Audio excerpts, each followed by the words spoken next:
Unni came to the puja room and sat down to pray with his grandmother. Grandma continued the story. After Sugriva was crowned king of Kishkinda, Lakshmana returned to Sri Rama. The two of them then journeyed to the peak of Mount Pravarṣaṇa.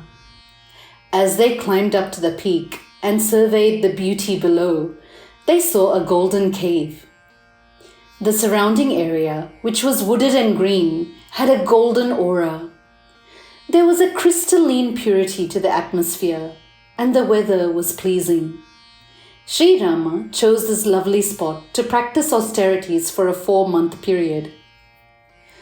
Lakshmana developed a longing to know how to attain moksha through puja, or the ceremonial worship of the Lord. He prayed to Sri Rama to teach him, and the Lord instructed him on various ways to perform puja in order to attain moksha.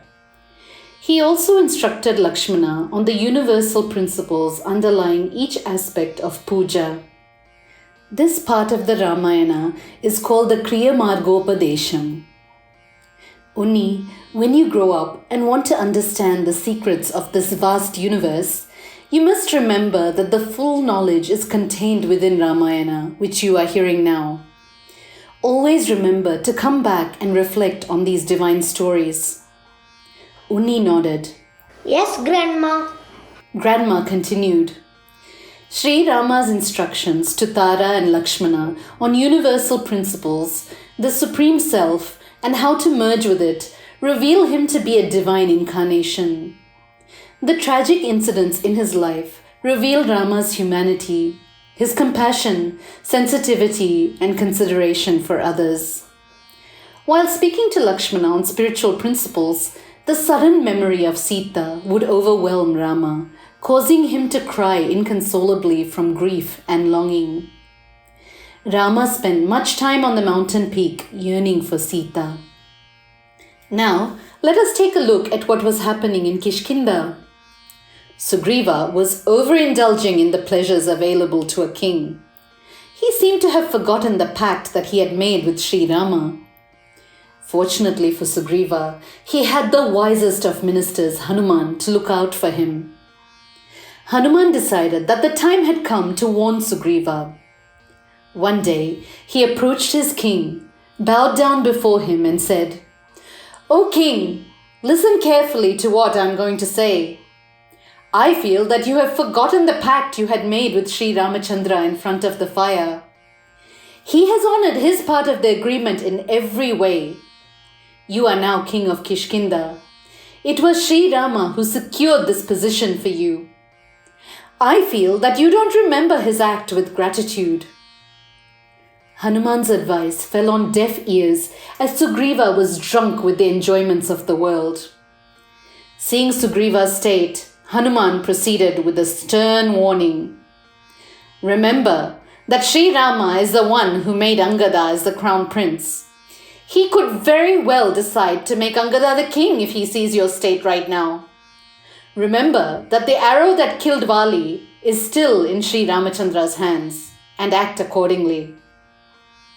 Sugriva suddenly felt afraid when he heard the dire warnings from Hanuman. He was filled with remorse for having forgotten the Lord and his mission. He said, "O Vayuputra, I am so blessed to have ministers like you who advise me on the right path. Send a message immediately to the 7 islands and ask all the brave monkeys to assemble here. Those who disobey my orders will be executed. This is my command." Hanuman did as he was told.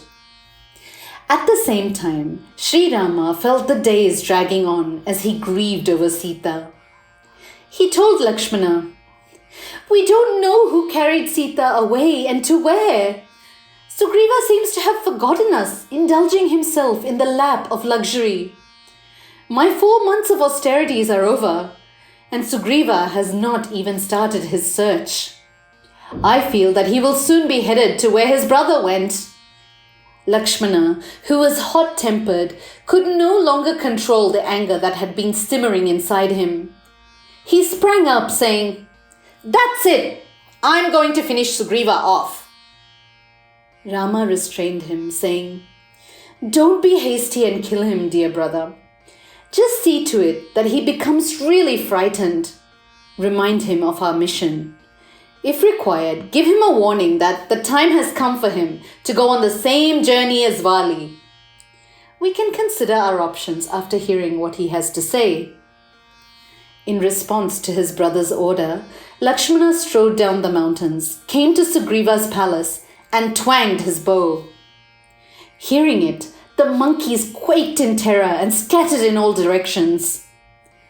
Angada and Hanuman made their way hastily to Lakshmana and bowed devoutly before him. They invited him into the palace. Seeing their cordial reception, Lakshmana felt his anger cooling down. He was approached by Tara, who told him, "Do not be angry with Sugriva. In response to his command, the monkey armies are arriving in Kishkinda even as we speak." Lakshmana met Sugriva and berated him.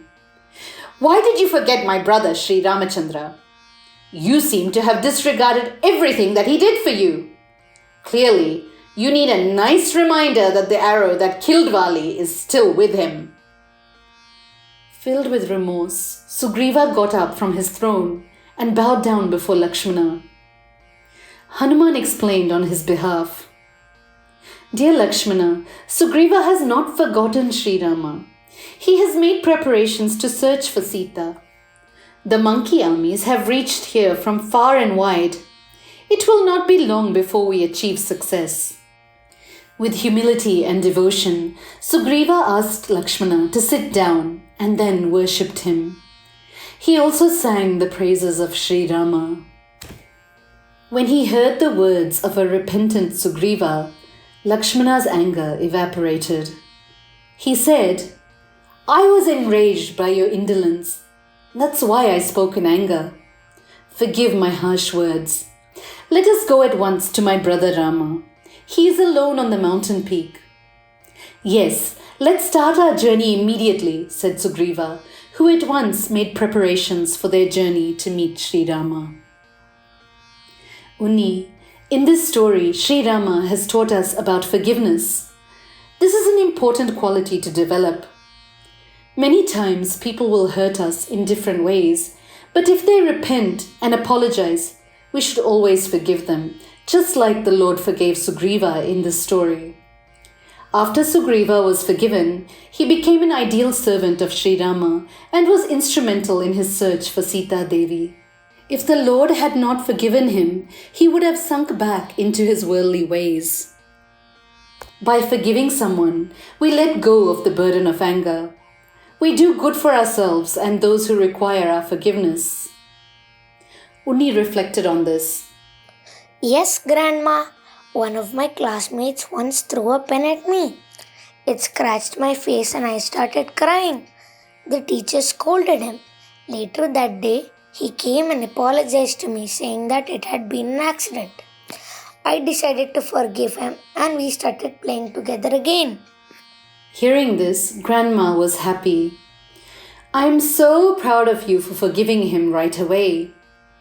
Amma says, whatever may be the gravity of the mistake you have committed, once you realize your fault and feel remorseful, you need to be forgiven. This doesn't mean that you can consciously commit a mistake and think that you'll be free from punishment as long as you repent. As far as possible, we should refrain from making mistakes. Let us remember this important lesson that the Lord has taught us about forgiveness through this story.